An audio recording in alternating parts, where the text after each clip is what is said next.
Welcome to the Manager Matt podcast show. Thank you for tuning in as ever. Thank you for subscribing. But a fact, I'm all in for data.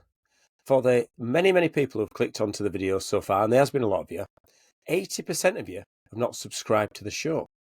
What are you doing? You've got a chance to subscribe to some free content. So please, whilst you're listening, subscribe to the show and share it and give it the tick thumbs up that you need to do. So what's today's show about? Today's show is about ownership. And ownership is an interesting one because as a leader, you have to make sure that you take ownership of whatever you're doing. I know that sounds really simple, and you think, well, of course, Matt, everyone takes ownership, but it's surprising how many leaders don't take ownership. You know, they think they can abdicate this ownership of them. They think they can give it away, give it to somebody else to do. You know, it's not for me. I can just give it away. It's not how it works. You know, there is definitely a piece where you are going to have to take ownership for what you do in business. And people are going to look at you for those decisions. Now, small leaders, and I'll call them small leaders just to be not offensive, and there's nothing wrong with not being a certain height. I don't mean it that way around. But there are some small leaders who will not take any ownership.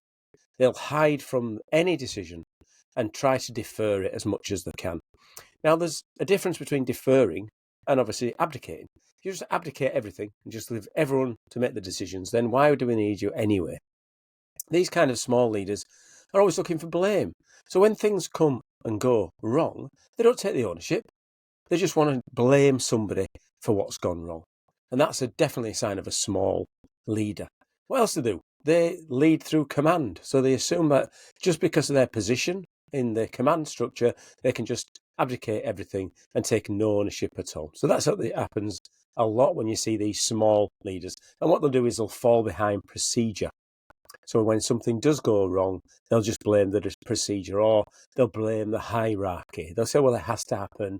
The boss has said we've got to do it that way. On the reverse, the larger leader, it's my fault, you'll hear them say. It's up to me to get that right. It's not you who's let this down, it's me. They take complete ownership of the situation.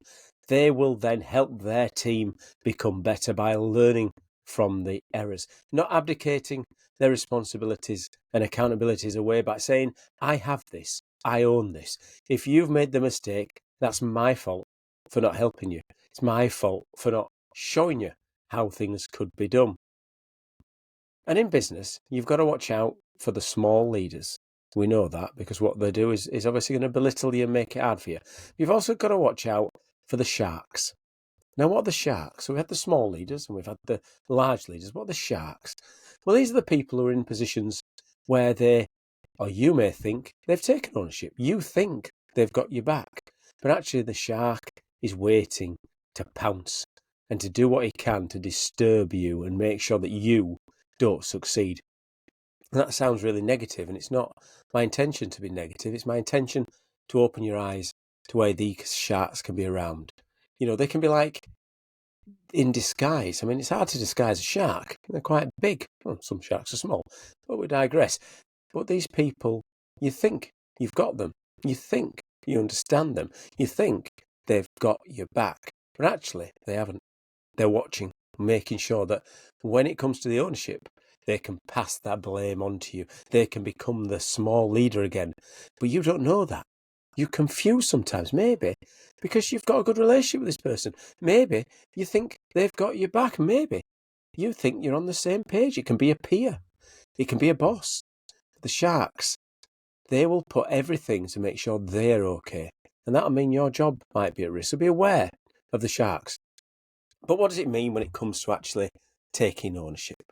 Well, in my book, whenever I'm in charge of anything, it's about my ownership of the situation. So what do you have to do? You need to understand your team around you. You need to understand what their strengths are. You need to understand, do they have the why? Do they know what's going on? Can they make the decisions without you being there? And that's important, because if you haven't delegated enough information and the people can't take ownership themselves, then they're always naturally going to defer for you. It means when I'm wrong, I put my hand up and say I'm wrong. And when the team get it wrong, I put my hand up again and say, we've got this wrong. But you know what I do then? Well, I say, and we're going to learn from that. We're going to get better from that. The mistakes we've made won't be repeated.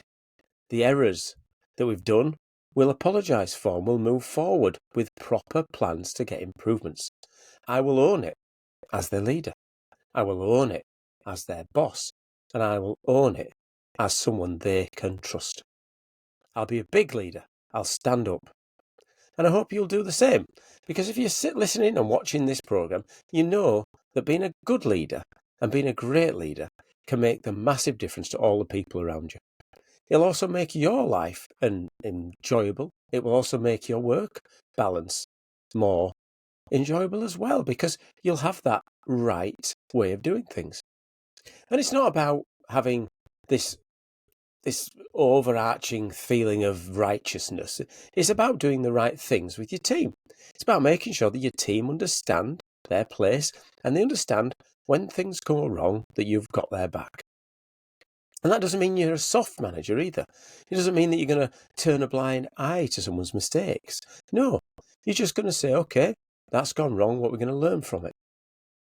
You're not going to hang them out to dry when things go wrong, but you're going to make sure that they know that they have been responsible for the issue and they need to recover and they need to make it right with your help and support.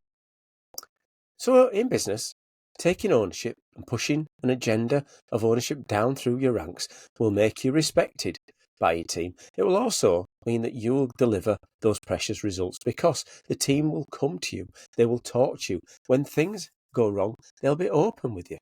And that's a massive thing, because as soon as people start opening up when things do go wrong, they can easily be trusted to fix them and go forward. So, ownership. It's about you being the big leader. It's about keeping an eye out for the small leaders around you, giving them support and help, obviously, and watching out for the sharks, the ones who you know are going to be in your back and trying to snap your legs off, if that's what sharks do. Well, that's it for the show this week. A nice quick one. Hope you've enjoyed it. Please keep listening, subscribing and watching, because I'm trying to create content out here for you that you might enjoy watching and listening. And please send me your feedback, as it's a gift, to managermattpodcast@gmail.com, or obviously comment on the YouTube. Right, well, that's it for now. Goodbye.